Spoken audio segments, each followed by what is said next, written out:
Hello and welcome to Ink in the Eyes. My name's Charles Salisbury, and with me is Ace McAlpine. You didn't start with a joke. And I was just about to do my joke, actually. I was told a joke, a really good joke about boxing, but I missed the punchline. That was good. Oh. You got me off guard on that one. Thank you. Are you going to introduce me? Please. I said Ace McAlpine, so Ace McAlpine is going to enthrall, enjoy, and explain to us the beautiful graphic novel, Portugal. Portugal. Take it away. Do you want to guess what it's about? Portugal. Lisbon, Portugal. I did discuss see Lisbon? the thing that you sent me before, but I'm going to pretend that I didn't for the sake of... Well, I sent it to you so you could contribute to the conversation. Oh, well, I did. Because I'm going to tell you what the book is about, and you're going to go, wow, that seems like exactly what the video about the author was, because it's semi-autobiographical, but the more I saw, it seems like if this is biographical and complete fiction, it's like here. That's my... Which one's what? It's like very autobiographical, yeah. I think so. I don't know him. This is based on But vibes it seems and real. what. Okay, It seems quite similar. Yeah. The characters are different, and I suspect the family relations are different, but the journey seemed quite similar to the journey he went on. Yes, it is Portugal by Cyril Pedrosa, and then it was colored by Pedrosa and Ruby. Who is Ruby? I don't know. That was my next question. I don't know. She's referred to only. You don't by know who she is? You can't find her? She's a mononym. To be fair, I didn't look that hard, but in the copyright, in the acknowledgements, and in all the press about the book, she's always just referred to as Ruby. So I don't know if it's like someone he knows and didn't want, but there's your mystery. Interesting. First mystery off the bat. The lettering is by Calyx Limited, which I thought was interesting. Tell me about Calyx Limited. Are they? I assume they are a company that do lettering exclusively. I meant to look. Oh, first question caught you off guard. No, I wrote it down and I thought I need to look into these people. But limited in the company. I don't know what the American equivalent, but that's like as you know, but like that's a proper company. Companies? Not Do we not have? I thought you had it was called something different. LLC. We have them. LLC. So yeah, for us it's LTD. I can't remember what it is in Germany. I think America has. They'll just be called something different, I'm sure. Yes. We also have LTD or Inc. or Corp or LLC. The meaning's slightly different for you guys. Just LTD and PLC. PLC is like your public traded companies that have IPO'd. So tell me about Calyx. I'm only getting an Australian water treatment plant. That's not it. Or technology. I'm always amazed at how to type you fast. Really? I'm like, yeah. To be fair, I'm sure, we took typing it's just in school. Yeah, this is the thing and we didn't type in it school, was so difficult. It was because I took it in like 6th or 7th grade, and it was like the hardest class. But clearly, it's paid off a lot. Yeah. No, we didn't do any typing in school. We did IT, which was like once a week, but our IT teacher was a absolute huckster. So. Oh, here they are. Okay. They provided lettering for various titles, including Motor City, Valentine, Cisco, and Luca. Ooh, I wonder how much they charge, because I really don't want to do the lettering.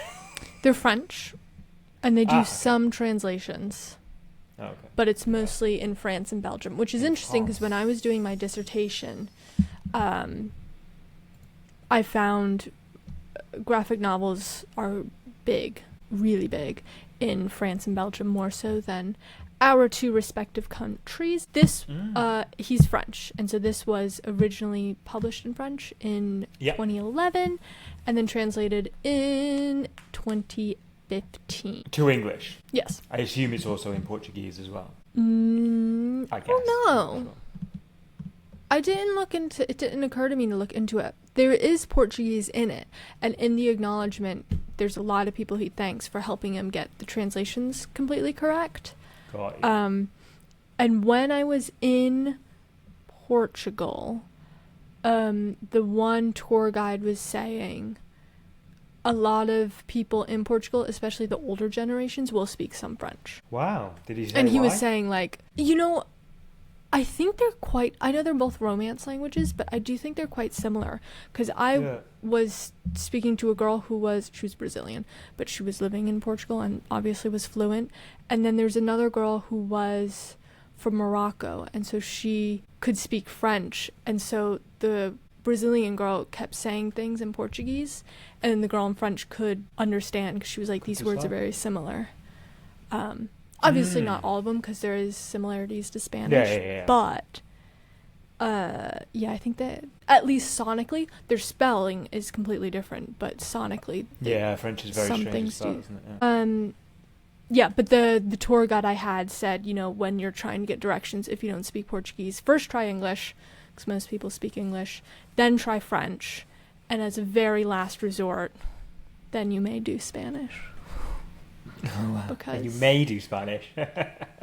It seems like have a slight rivalry / are tired of getting confused with being Spanish. Yeah. I told you my greatest moment when I was traveling in South America and I was in Brazil, and then they were talking to me in Portuguese and I was somehow answering, and they were like, "See, you do speak Portuguese," and I was like, "I don't know how, because I've done no Portuguese lessons and I don't really know what's happening here, but I think I may have been Portuguese." I was convinced, possibly still am, that I am either Brazilian by genetics.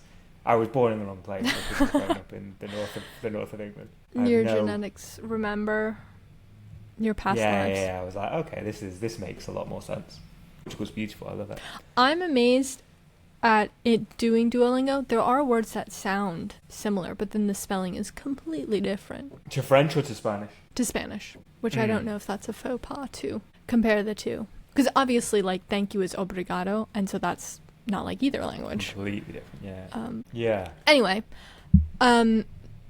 it's interesting this was in French, because when I got it, I was flipping through it, and there's a scene where he's speaking to a woman, and he's trying to do Portuguese, and she responds to him in English. And he's like, "What? You speak French?" And she was like, "I'll speak French to you when you speak Portuguese, so you learn and you're speaking it." And I was very confused by this interaction until I realized it was a translation. And so the original... Yeah. You often see this French really funny thing if you're watching lots of French films, because they're quite strict on the tu and vous, like sie and du in German. And are they still quite strict? The French and German, some parts of Germany are. Berlin isn't. The more conservative parts were. That makes sense. I got told off because everybody uses do in Berlin. It's kind of like hip and cool. And then I said it to an older person. I was younger then. I was in my early 20s, and they were basically like, "We don't use do. We'll see." I was like, "Sorry."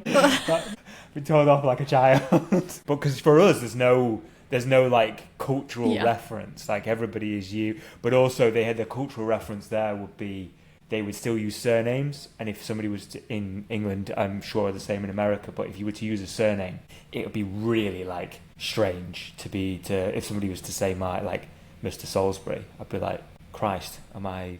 Oh yeah. Weirdly in school I would have teachers call me McAlpine. Oh. What's that? I would, in school, usually at least once a year, to have a teacher who called me McAlpine. Thing is, you've got such not a surname. Not Miss McAlpine. Yeah. But what I was going to say I didn't know if they were still really strict, because a few of my friends from South America were like, "No, it's not as strict." So in South America they're not very strict. Apart from you use in Brazilian Portuguese, you use the polite form all the time, just all the time. And in I think that's a difference between vos, which was very different. Yeah. Portugal and Brazil are different on that. Yeah. Because the girl I met was saying the Portuguese are a lot stiffer in the way that they speak. Interesting. I don't know, but you would think the opposite way around, because there's one's more South American is more polite. Are they? Yeah, because even Colombia they use ustedes as opposed to vosotros. And same in Brazil, in vos in when I was asking my brother who lives in Spain like, would you use vos in Spanish? And he was like, if a royalist was speaking to the king, they may use it then. Like, it was just, it doesn't sound, it just doesn't happen, basically. Like, you would never use it. It's very archaic, but like, they use it very, like, quite a lot in Argentina.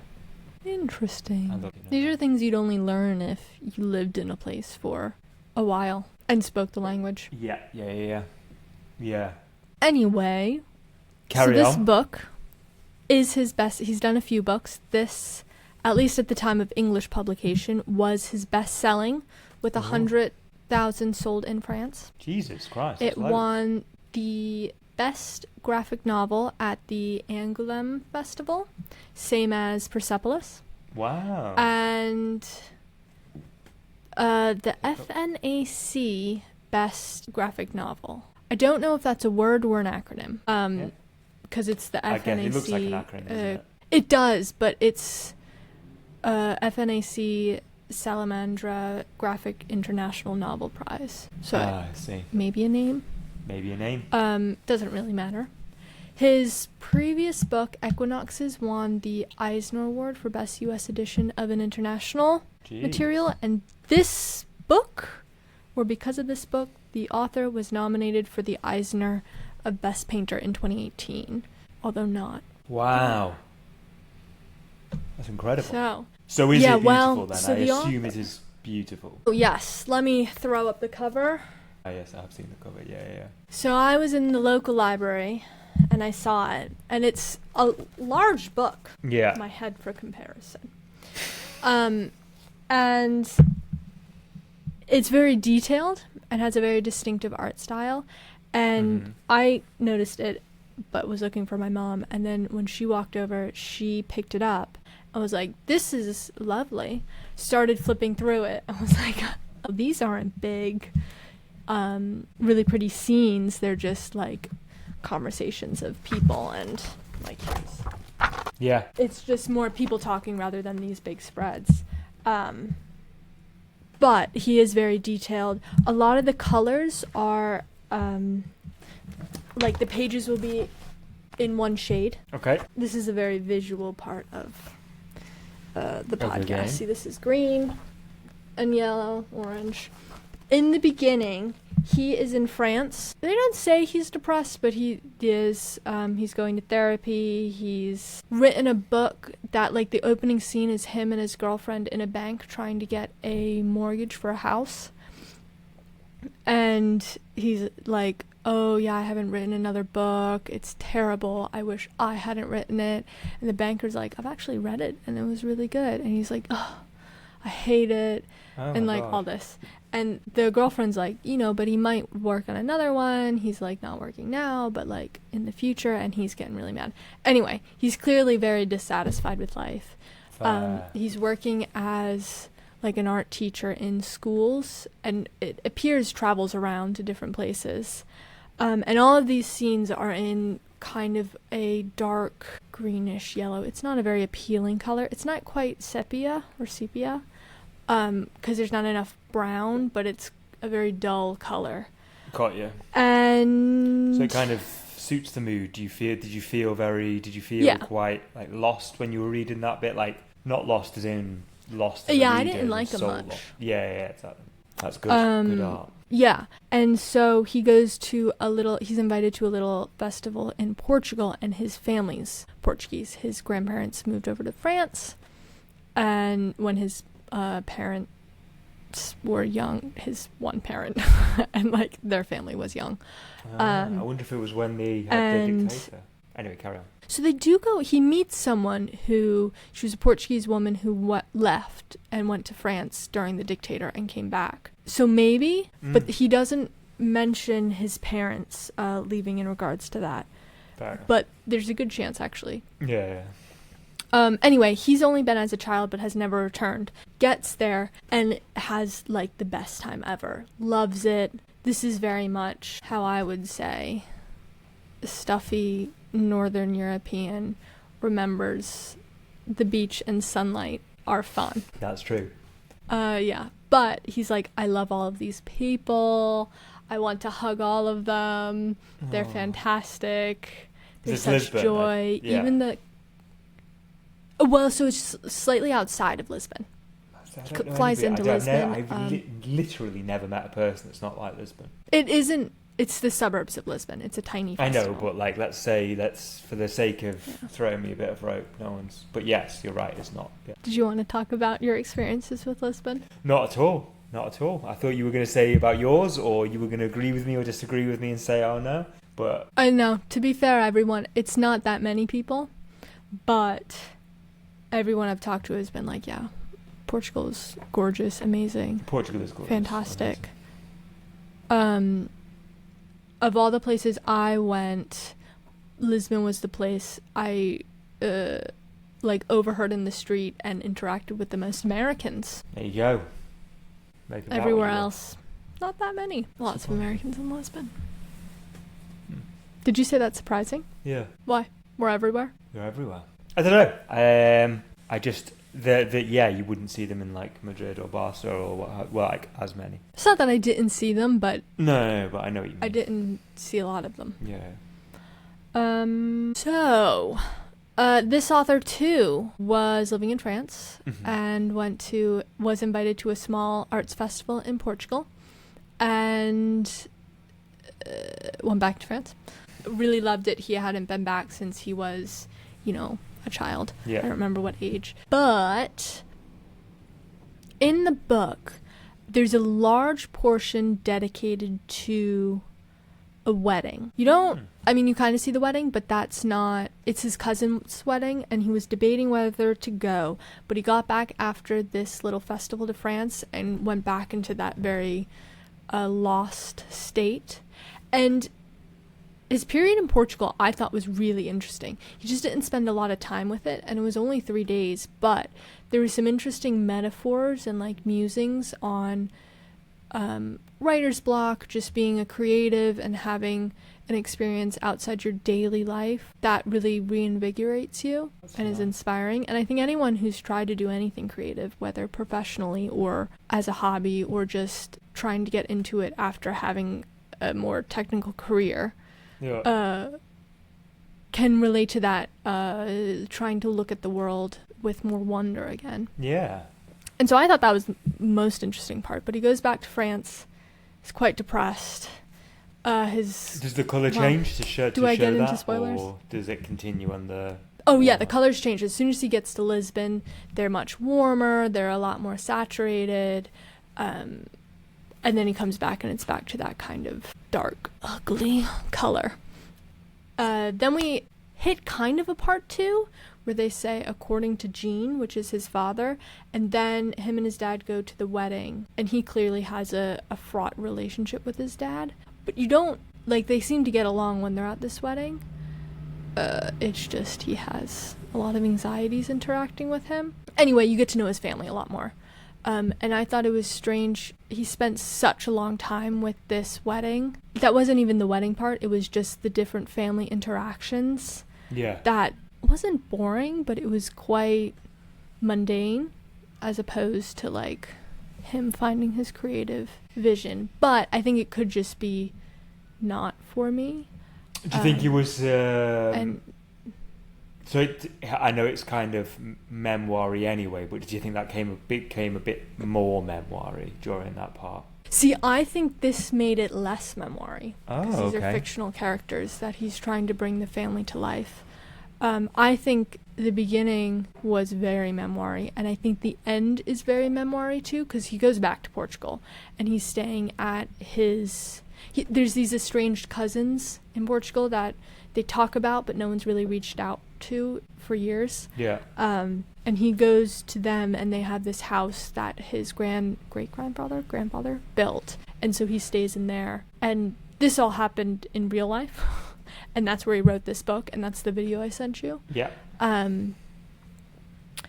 But it's interesting because seeing that house, it looks very similar to the house in this book too, which is quite cool. But that's why I think the beginning and end are very autobiographical, memoir-y. Yeah. Now, in none of my research could I find, did he go to this cousin's wedding? Did they have this family gossip?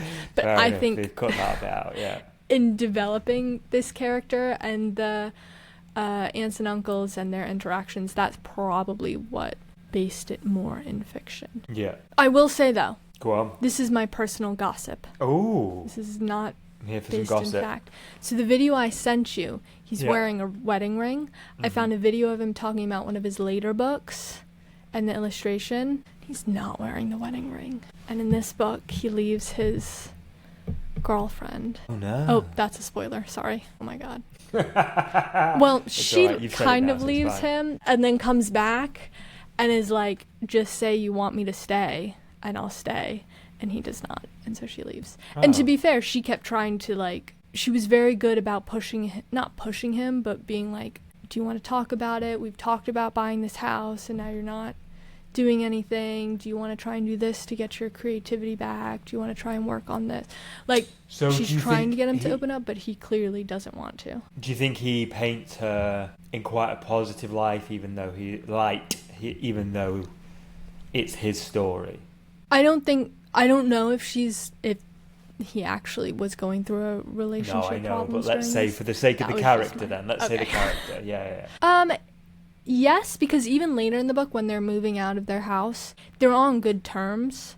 So I don't know if he just wrote it with enough distance or, they actually just weren't good for each other and parted ways. Interesting. But yes, it is quite a kind view. A quiet of view on somebody. this woman. Which is interesting because I do say that. What? Go ahead. No, you go. No, because I'm going to move on, so you say. Oh, no, that was it. I was going to say that is quite a nice way of looking at like a relationship. If you can be like, she was actually very supportive of me during this. I just couldn't. That wasn't what was good for me at that moment. Do you know what I mean? She was trying her best in the way that she thought. It just wasn't what I needed right now. Yeah. Hats off. Yeah. Yeah. 'Cause it's easy to write a villain, isn't it? Well, it's not. But it's easy to write a for sure. cartoon villain and be like, she's a bitch. Yeah. Yeah. Or even just to have them both fighting and angry all the time, which they weren't. Like, there were Yeah. nice moments, but yeah.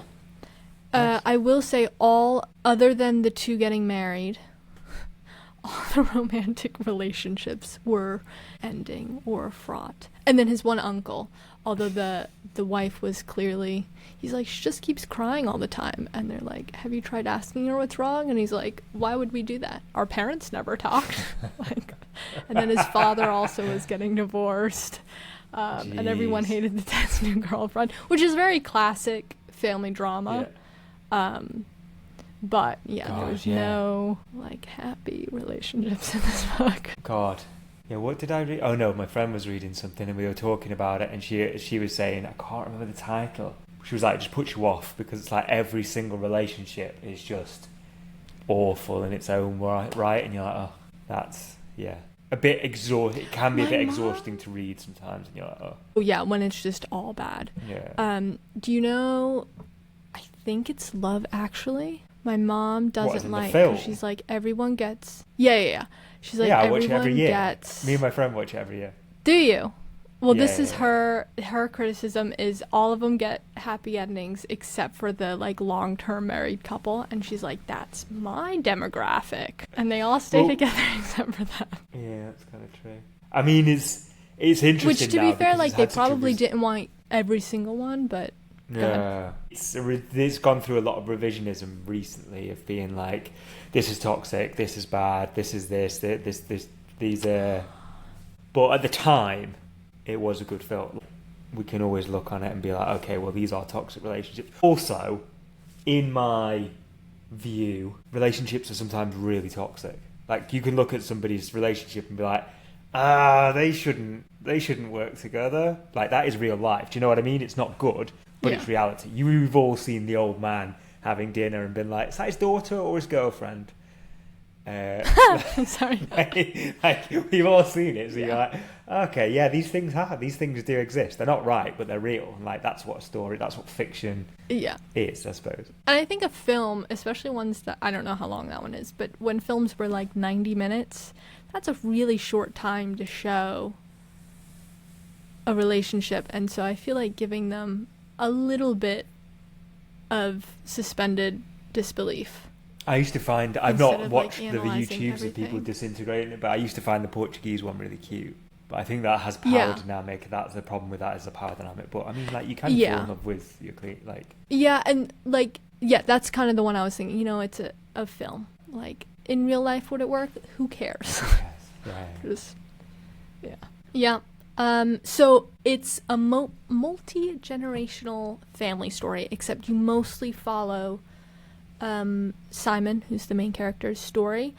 I was thinking when I was watching the wedding portion, which takes up a good chunk, it felt a lot like slice of life genre things, where it's you just kind of go through. And so I was thinking, I hear that term a lot in anime, and that seems to be what has, or manga, popularized the term recently. However, in 1890s France, in theater, there was slice of life genre, which is tranche de vie.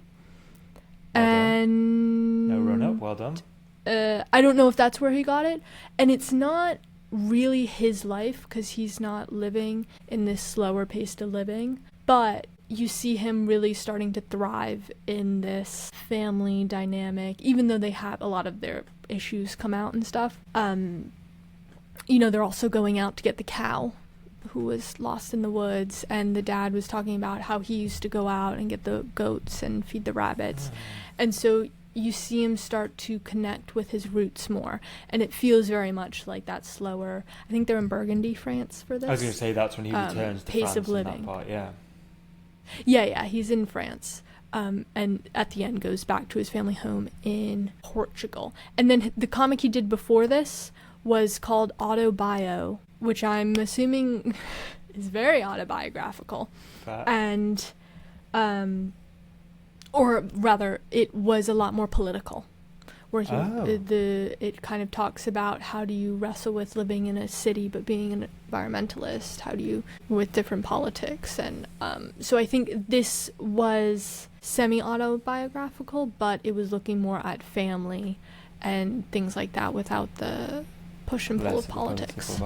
Yeah, so interesting. How can you be, because I would see myself as an environmentalist, even though, as we mentioned before off air, I cannot see a tree from my house. But there is a thing of like, cities are sometimes all right, better for the environment, because what's worse is sprawl. If you live in like high rises, they're less energy, less water, less heating, so they can be environmentally friendly, or are more environmentally friendly than like just housing estates in suburbia.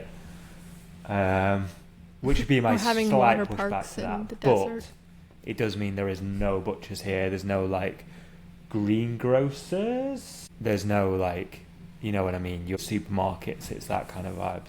Yeah, you're out of touch with nature. You have to like go into it, but it is technically better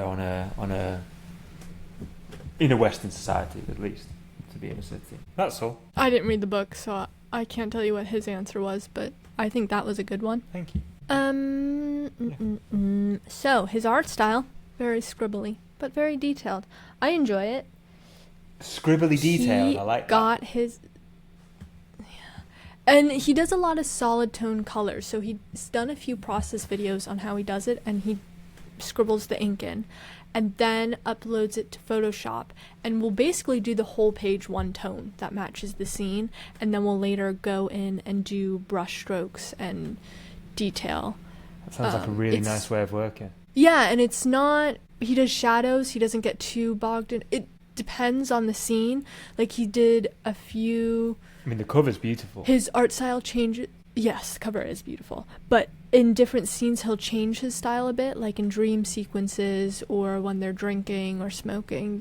It does have a very different feel, which is kind of impressive, because I think a lot of times you have a style and you stick with it, but he is very fluid with changing the styles and color. It's very... But... Go on. But...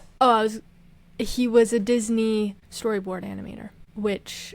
I think do you know what? Disney now you say it, are usually I think that does extremely make sense. Good.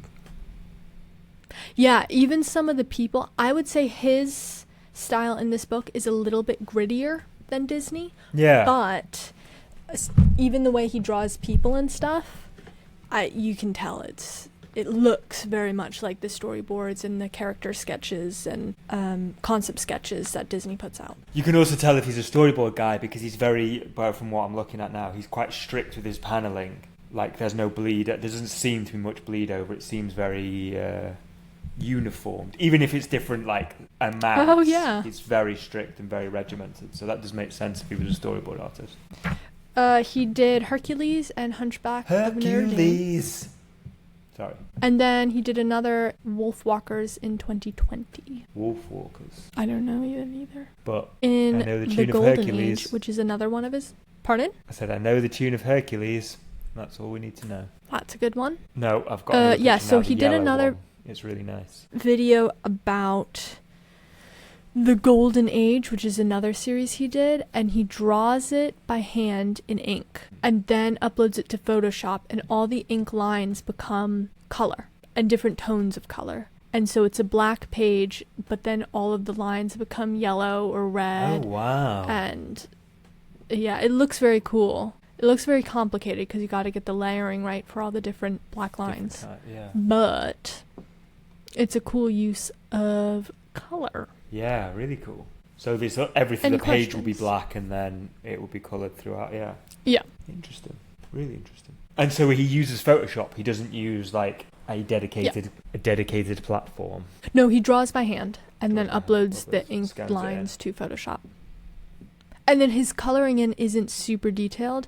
And then when he colors in the lines, it's just blocking off that black versus white area. And you can do that with a mask in Photoshop. Interesting. He was born in 1972, France. He started with scientific studies, didn't finish, and then went to the Gobelins animation design in Paris. Nice. Yeah. So he did his Disney work, and then he did his first comic series with writer David Chevall called Ring Circus in 1998. And that was 4 books, lasted until 2004. They then did a second series together before he did his first comic as an author. This was 2006, called Espresso, Yeah. which was a collection by Dupuis, which is a Belgian publisher. And then he did Trois Ombres, 3 Shadows, Yeah. in Delcourt's shampooing collection. Delcourt's French publisher. Why are both of these named after foods? Or weird, well, one's a food, Espresso one's and a shampoo. shampoo. Yeah. Strange names. Do you know anything about the Shampooing shampooing is, collection? yes. Yeah. I haven't read it, but it's because it's known for being light and witty stories, and its tagline, I guess, is known for washing the head and making bubbles. Oh, I like that. Yeah, it's nice. It's nice. It's kind of strange, but it's nice. Anyway, that was the He's comic very he won French 2 awards philosopher. for. I One give of them. that. French Belgian philosopher being like, oh, it is light. Yeah. Makes bubbles. It's shampoo. Yeah, that's very French. Yeah. Hats off to you. This is where he won the Angoulême Prize in 2008. In 2013, he founded a magazine called Professor Cyclop with a bunch of other writers, and that, he's done a bunch of books now. That's so cool. Yeah, he's done a lot. He's done a lot. But if you look at it, he does like one big project a year. Food for thought Like he there did for Calpine. Movie. Okay, all of these projects he had a big team on. At the end of the book, he Fantastic. goes to find his grandfather's house and finds a graveyard with a bunch of people from his family. And that happened in real life in the little Oh my god, really? documentary I showed you. Yeah, that video, it's a YouTube video from the author about his time writing this book. For context for the listeners, it's on the publisher's website and on YouTube from his account. It's like the only video he's done though. But it's on there. It's not the book trailer, but the publishers do list this video rather than the book trailer, which, to be fair, I think is more interesting. That is, to be fair, that video was... Go on, sorry, I thought you were going to say more, yes. No, comment on the video. I'm bringing up another point. No, the video was good. I want to hear your other point then. Oh, but then we're going to move on from the video, okay. And if you have interesting conversation... None of my things are interesting. Oh my God. They are. Respond to me, please. Never. Okay, so here's my chain of thinking. It was kind of self-indulgent if this character is heavily based on him. Yeah.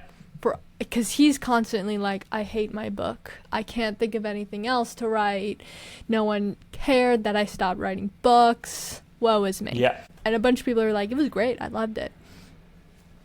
And so I was like, that's kind of self-indulgent. Well, I was told once that... Write a story where people are and this is probably quite a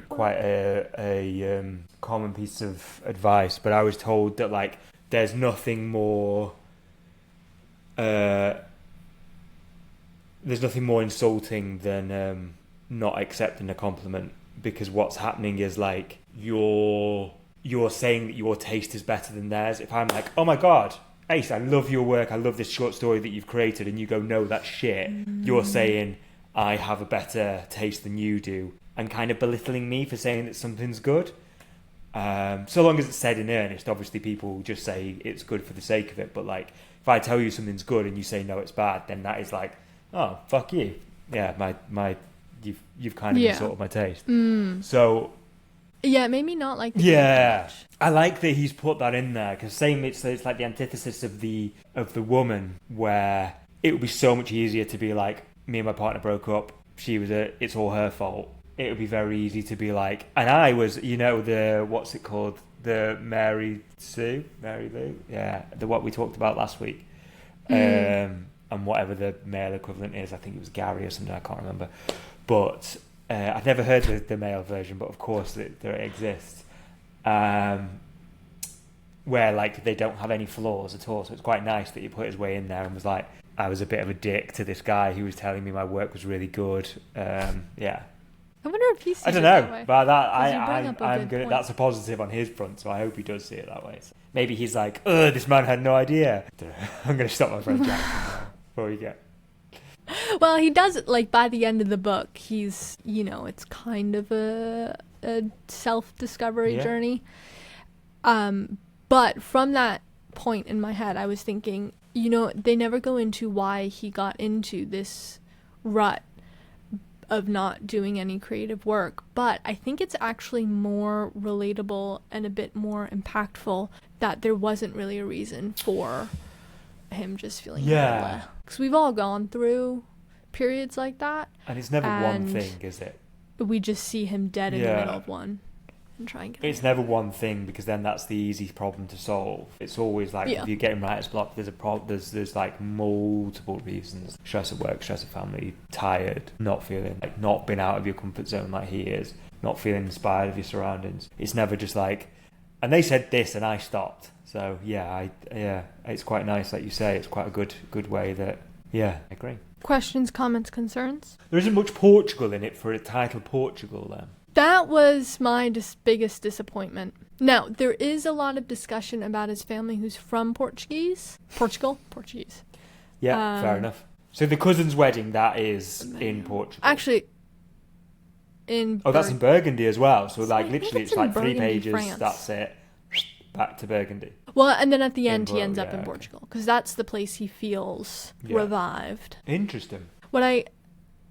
He does a lot of in the city scenes, snippets of other people's conversations. You can't really follow it. It's just like words and noise. But he does this, in France, and he can understand it all. And then in Portugal, he just can't, but is having a great time. Interesting. There is a really interesting thing of like the push and the pull of a town and a city, and having looked at like moving house, you do kind of get that vibe of being like, oh, is it countryside time now in my life? And then you go, I spent a bit of time in the countryside personally, I spent a bit of time in the countryside, and I was like, oh no, people just know you too well. Like, I'm still too... Sometimes that's amazing. Like, you want that as you get older. I think younger and at the shoulders of your life. When you're really young, you want to be in the countryside, pissing around, like playing around with loads of kids, everything's safe, sociable. Then in the older life, in older times, you don't want to be isolated in a city, but there is a part where you're like, I don't want people knowing my business all the time. Do you know what I mean? You can't. Yeah. Interesting. That's my view anyway. A personal view. Probably wrong. You don't have to end it Probably with probably wrong. Probably different to a lot of people. I know a few people in the countryside, so. Yep, not us. No countryside here. They're trying to get rid of that. Data center. Well, there used to be a law in my county to protect, like, the western side of the county, which is all farmland. But then all realtors and developers got onto the board of supervisors and they took away that law. And so now you have these mansion farms, these like massive houses that are 2 feet away from each other, just popping up on these gorgeous, what a shame, previous trees. And yeah, it's sad. That is sad. On that note, read Portugal. Let's all move to Portugal. Well, yeah, because they've actually put in land laws for people overpopulating it and buying houses and stuff with loads of money, because a lot of people tried to do that, didn't they? Like a lot of German money came in, Russian, American money like flooded it, and so Portuguese people couldn't live in the city anymore, and they were like, guys, this isn't sustainable. So they brought in a lot of I think quite harsh but quite sensible laws. That's good. I think like laws on like Airbnbs, laws on like how many properties you could have and what you could do. Which I think my god! If you're in if your own populace is priced out of the capital, it only takes one thing for. I think that's happening in a lot of places. You're like, oh fuck, we're totally screwed now. I know they're doing it in Madrid, not so much in Barcelona, which I totally understand in Barcelona because it's quite a lot of people that are there. Places I don't understand it quite so much is like the Iberia, the Spanish islands, because I'm like, well, without tourism, there will be there's no farmland, there's no like no other industry, so there's a delicate balance, isn't there, of like what we can do here doesn't work there, what happens here doesn't work here. I have a friend from Mexico City and she said Airbnb I can imagine. Nightmare. And like I've used Airbnb, it's nice, especially if you're going for like I could go up to New York for a summer and do an internship, and like renting an apartment for 3 months isn't doable, but I understand they've made it so impossible for apartment finding, as I've also experienced. True. So. Yeah, it's a delicate balance, isn't it, of like the little guy having like one home that he lives in halfway and then like renting out kind of thing. It's the problem with having blanket laws, because like is that morally kind of okay? Whereas if you're an investment company just fucking blanket buying vast swathes of Barcelona and Madrid, it's like, oh, like Lisbon and stuff, it's like, oh fuck you. Like, where we stayed in York, England, we went through Verbo. My parents. I was happy to come along, but the entire apartment building was Verbo or Airbnb. Wow. It was we saw a bunch of people also like rolling in with suitcases and just like getting the key and stuff. And to be fair, like for us for the weekend, it was really nice because you got the whole apartment and like we could cook at home, especially because like I had food issues. But after when we realized it was at least half the building, and it wasn't a huge building, but still it was like right on the water, and so you priced out all the that's kind of sad that it's all tourists. Difficult, isn't it? Yeah, because if you just banned it, then I don't know, does it work still? I don't know. I'm sure it was a problem before Airbnb did Barcelona, Madrid, or like Lisbon, even London to an extent. Well, London has a different problem. That was all stabilising money. Yeah, probably the same as New York. It's where a lot of foreign investment floods in, because the dollar's safe, because the pound was safe, not as much anymore. But back in the financial crisis, if you had a fluctuating market, you just bought a property in London and you know that it would stabilise it. Which is why Mayfair's a fucking ghost town now. Yeah. Did I send you the Or did I tell you? I think I did. There's high rises in New York that they built for that purpose. You told me that billionaires to keep their money safe. So no one lives in there. But then they have issues like it kind of wobbles. And so if you even wanted to live in it, it's kind of an issue. And then also it's tall enough that if you drop trash from the top floor, it reaches terminal velocity. And you hear like the giant boom. The thing is, that's just gonna down, like, surely that's just gonna devalue. Because if I'm rich, let's say, if I was rich, would you buy a house that you can't, like, how rich do you have to be that you can't live in it? And so if no one can live in it because it's like loud and wobbly, is your investment worth what it's gonna be? Say if you bought it for like, I don't know, 2 million. I don't know how much. I'm pulling money out of my. At this point in time, some point, everybody's gonna be like, "Well, that's a shithole. I'm not gonna live there." Like, there's not gonna be enough millionaires. Yeah, well, it's not a problem. No, and also if I was that rich, that wouldn't be what I did. Like, you would just by that point, you just give you can give money away, can't you? Like, you can be like, "Do you know what? I'm gonna buy this apartment block, and other people can live in it." As opposed to being like, here's a secure way to... I don't know. How much money do you need? I don't know. They need to cap it. You don't need $1 billion. You absolutely do not need $1 billion. Yeah. It's not even impressive. Like, I don't even find it... Like, some people find it very impressive. My camera's gone off, but I have changed the battery, but it should come up soon.